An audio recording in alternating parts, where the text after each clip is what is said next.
Hey, Nish here. Today I'm going to be showing you how to make frozen fruit ice lollies that are cheaper, healthier, and better for the environment than a kind of standard off-the-shelf supermarket option. Now this is definitely more of a framework than a recipe. You can do a lot of customizing with this as you please, but without further ado, let's get straight into it and I'll do some more analysis later on in the video. Alright, so let's go through what we need. Firstly, you need a blender. That's unfortunately a non-negotiable. You don't need a particularly powerful one, any will do. Next thing is something to make the lollies in. Again, kind of a non-negotiable. For the main ingredient, you've got some kind of frozen fruit. Now I've got an exotic smoothie mix here. This has got a mixture of pineapple, papaya, and mango pieces. So it's quite a cool little mix. But you know, you can get all kinds of combinations, strawberry, berry mixes, you know, whatever takes your fancy. Another fruit to add is a banana. Now banana is kind of good in smoothies. It adds a bit of texture and a bit of sweetness. Now the next thing I've got is some Greek style natural yogurt. Now you can use pretty much any kind of yogurt, any kind of dairy substitute. It's just there to add a bit of creaminess, make it less like a bar of frozen fruit and more of kind of like an ice cream. The other thing I'm going to add is some grated ginger. This is the first time I'm trying this. I'll see how it goes, maybe add a bit of a kick. But you know, you can literally add anything you like to this. This is kind of a framework, not a recipe. Right, so here we go. In no particular order, I'm going to add the frozen fruit, the banana, the yogurt, and finally the extra ginger I'm adding on. Righty, we can screw our top on.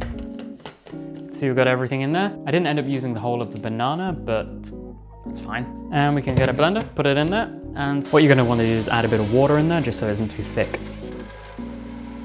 We should see our finished kind of product is a kind of very thick paste kind of smoothie thing. And we can then put it into our little lolly containers.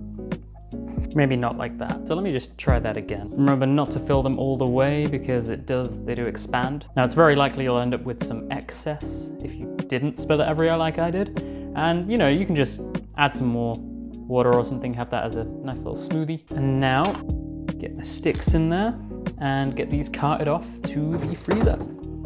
All right, so after a few hours in the freezer, we can retrieve them. And if you want to eat one, you basically just got to leave it out for maybe 10 minutes and voila.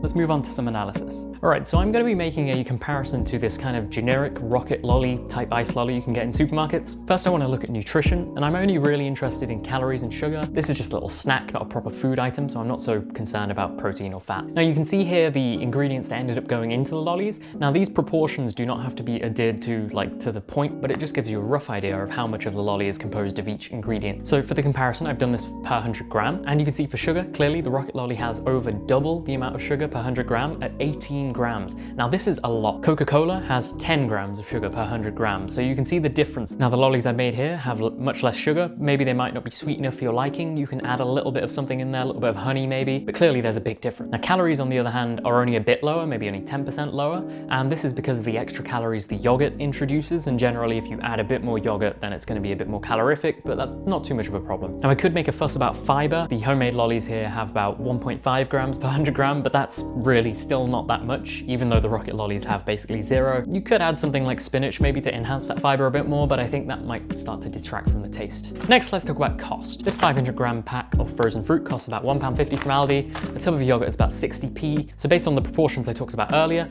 the lollies come at a cost of about 18p per 100 gram. Now you compare that to the kind of bog standard rocket lolly thing, that's at about 22 pence. So the homemade ones here are about 20% cheaper. Of course, you have the extra labor in having to make them yourself, but I think it's not too bad. What you're essentially making in these lollies is kind of gourmet as far as supermarket stuff goes. For example, these kind of sorbet style lollies that actually have real fruit content cost 70p per 100 gram. Okay, thanks for watching. Hope you enjoyed the video. If you did, please give it a like and let me know in the comments any kind of recipe combinations that you guys like. I'm sure there's some good combinations out there. And cheers.